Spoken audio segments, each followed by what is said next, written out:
Joining me now are 5 students from Parkland, Florida, who attend Marjory Stoneman Douglas High School. They are David Hogg, Alex Wind, and Emma Gonzalez, plus Cameron Kasky and Jacqueline Corin. Thanks so much to all of you for joining me. And Cameron, I'll start with you.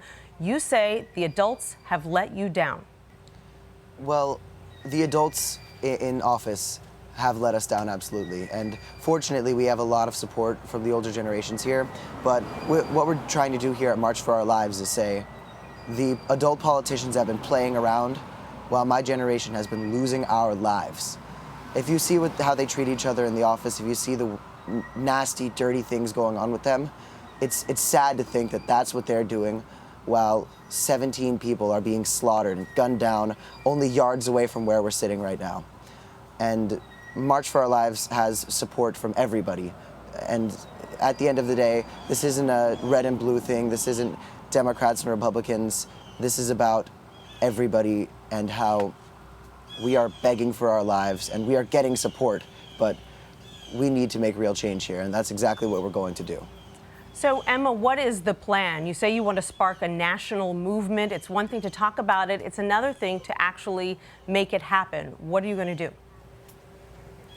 Well, what we have set up right now, we have a website, March for Our Lives. We're going to be doing a march in March on Washington where we get students all over the country are going to be joining us. These kids are going to make this difference because the adults let us down. And at this point, I don't even know if the adults in power who are funded by the NRA, I don't even think we need them anymore because they're going to be gone by midterm election. There's barely any time for them to save their skins, and if they don't turn around right now and state their open support for this movement, they're going to be left behind because you are either with us or against us at this point. We are giving a lot of the politicians that we feel neglected by a clean slate because that's the past and we understand that. But from here on, we are creating a badge of shame for any politicians who are accepting money from the NRA. It is a special interest group that has most certainly not our best interests in mind, and this cannot be the normal. This can be changed, and it will be changed. And anybody who tells you that it can't is buying into the facade that's being created by the people who have our blood on their hands. David, a lot of people saw the reporting that you did from inside the school while the shooting was taking place, and I'm truly sorry that all of you had to live through that. But I want to read to you what President Trump said last night. He said that it's actually the Democrats that have let you down because they didn't pass legislation when they controlled Congress. Does he have a point? President Trump, you control the House of Representatives, you control the Senate, and you control the executive. You haven't taken a single bill for mental health care or gun control and passed it.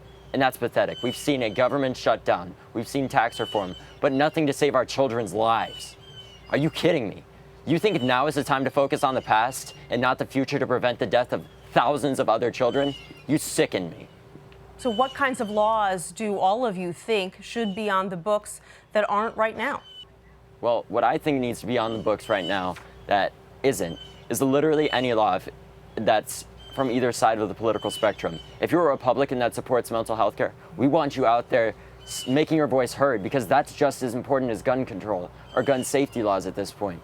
Because Democrats also want gun safety rules, and we can't get into any more debates. We need discussion. We've had the debates, and people have died as a result. Children have died and will continue to if we don't stop now and look at both sides of this because we can't wait around any longer. Children are dying as a result, and we need to take action. And I call on President Trump and the Republican-controlled House and Senate and executive branch to work together, get some bills passed, and stop taking money from the NRA because children are dying, and so is the future of America as a result.